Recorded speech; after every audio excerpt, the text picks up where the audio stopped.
नवयुवक जो भी काम करता था सफल नहीं हो पाता था।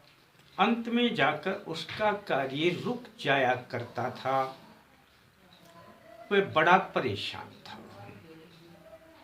अपने गुरुजी के पास जाता है और कहता है, गुरुजी, मैं जो भी कार्य करता हूं काम नहीं बनता, मुझे कोई मार्गदर्शन दीजिए, मुझे क्या करना चाहिए।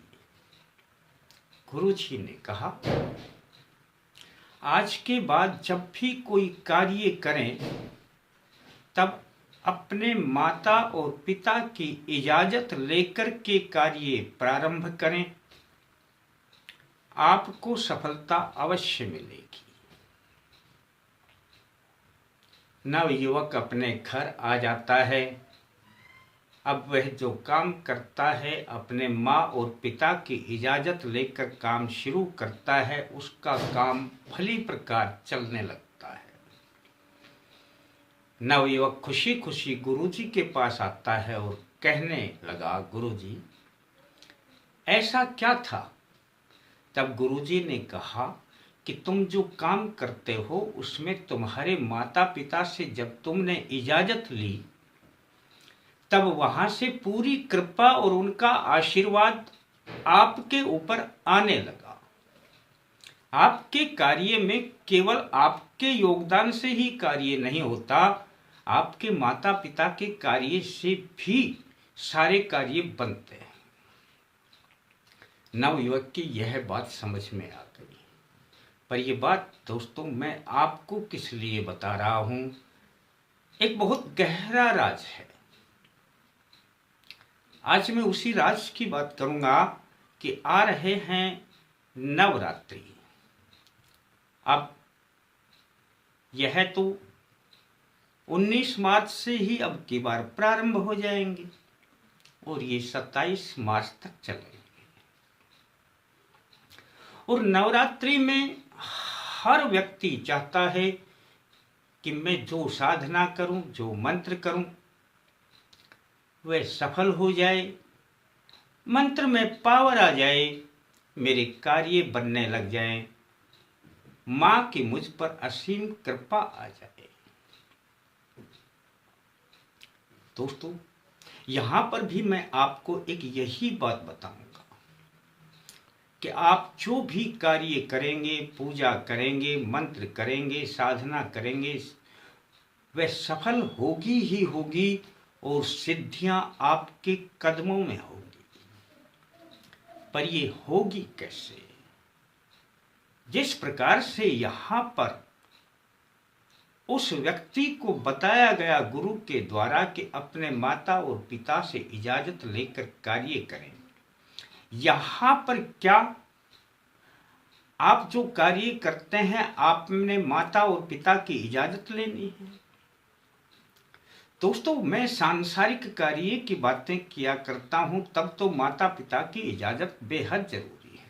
पर जो आप पूजा पाठ करते हैं, आपका जहां मन लगता है उसमें आप पूजा पाठ भले ही कर सकते हैं, पर अब इसमें माता और पिता का आशीर्वाद आएगा कहां से? आपका माँ और पिता कौन होगा? आशीर्वाद तो आएगा तो आखिर वहीं से, और कार्य भी वहीं से बनेंगे। आज मैं यही राज की बात आपको बताने जा रहा हूं। यदि आप भी इच्छुक हैं अपने मंत्र, पूजा या साधना करने के, नवरात्रि में रखते हैं अपनी रुचि, तब यह 2 बातें मैं जो बताऊंगा, यह अपने मंत्रों से पहले कर लेना, आपको पूरी कामयाबी मिलेगी और सफलता आपके कदमों में होगी। इससे पहले कि मैं अपने विषय पर आऊं, दोस्तों बस आपसे तो यही अनुरोध होता है और हर बार यही मैं कहता हूं कि कमेंट्स में जय माता दी, जय सिया राम, हर हर महादेव, हर हर महादेव, जो आपको अच्छा लगे लिख दें। यहां से भी आपकी आध्यात्मिक शक्ति जागृत होती है।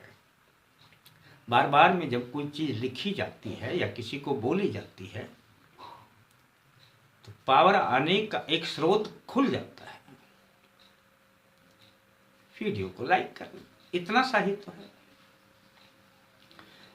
दोस्तों। जब भी आप पूजा करते हैं, ये तो ठीक है कि आपने कोई भी मंत्र करना है, साधना करनी है, एक बात का ख्याल रखें कि नहा धो कर के करें।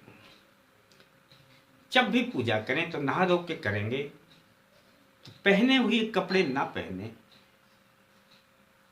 धुले हुए साफ कपड़े पहने, बस इतना सा ध्यान रखना। जल अपने पास में लेकर के बैठना, धूप जलाएं, दीप जलाएं, ये आपकी इच्छा पर है। आप क्या करते हैं, आपकी विधि क्या है, मैं इस बात पर नहीं जाऊंगा। आपने सिर्फ जल हाथ में लेकर के और 3 बार बोलना है, ओम श्री विष्णु, ओम श्री विष्णु, ओम श्री विष्णु। हे परम पिता परमेश्वर, मैं अपना नाम बोल देना, अपने पिता का नाम बोल देना। मैं यह मंत्र कर रहा हूं या यह पूजा कर रहा हूं, इसमें मुझे सफलता प्रदान करें, जल को नीचे छोड़ देना। इतनी सी बात आप अच्छी प्रकार से समझ गए होंगे। यहां पर भगवान श्री विष्णु आपके पिता का काम करेंगे। सांसारिक जीवन में जो हम काम करते हैं, जो हमारे पिता का आशीर्वाद जहां से मिलता है, यहां पर भगवान श्री विष्णु आपके पिता का ही काम करेंगे और सफलता प्रदान करना, तो आपके पिता का आशीर्वाद तुरंत आने लगेगा। अब आप किसी भी देवी की साधना करते हैं, उस देवी के लिए यह बात बोले, ओम आगच्छत तम मां दुर्गे स्थाने च अत्र स्थिरो भवे यावत पूजाम करिष्यामि तावत तम सन्निधो भवे। यानी कि हम किसी का भी आवाहन करते हैं, जब कोई भी कार्य करते हैं तो उनका आवाहन, उनको बुलाना बहुत जरूरी है। भले ही हमारे इर्द गिर्द कितनी ही शक्तियां फैली हुई हों, लेकिन जब हम शक्ति को आवाहित करते हैं तो हमारे निकट, हमारे ऊपर कृपा का हाथ बरसाती है। यहां पर एक बात ध्यान देने योग्य है कि अब जो मैंने आगच्छत तम मां दुर्गे बोला है, यहां पर यदि आप मां लक्ष्मी की पूजा करते हैं, मान तो यहां पर आपने मां दुर्गे की जगह बोलना है मां लक्ष्मी।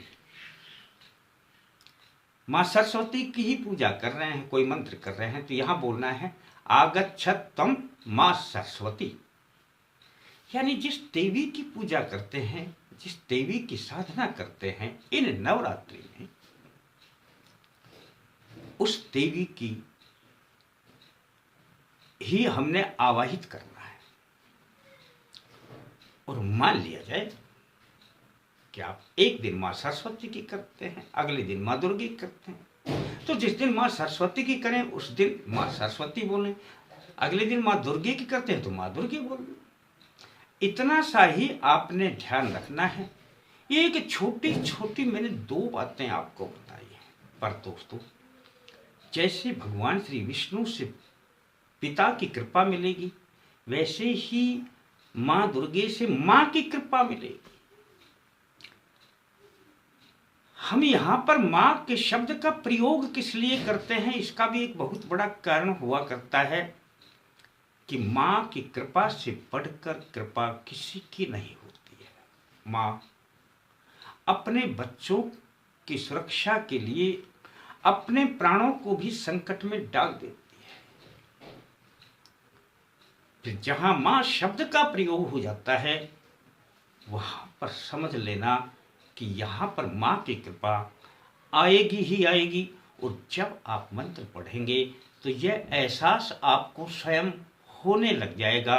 आप कोई भी साधना करें, मंत्र करें, पूजा करें, इत्मीनान से करें, विश्वास लगाकर करें कि मेरा यह कार्य बनेगा ही बनेगा। करें, उसका पूरा लाभ उठाएं। किसी ने सब्सक्राइब ना किया है तो कर ले। घंटी का निशान आएगा तो घंटी को टच करके आल लिखा आएगा, आल को दबा दें। दोस्तों ये समय बार बार नहीं आता है, पर जब आ जाता है तब हम ध्यान नहीं देते और चला जाता है, तब हमें पछतावा अवश्य होता है। करें, आपको स्वयं आनंद आने लगेगा। फिर मिलते हैं दोस्तों नए अंक के साथ, तब तक के लिए जय माता दी।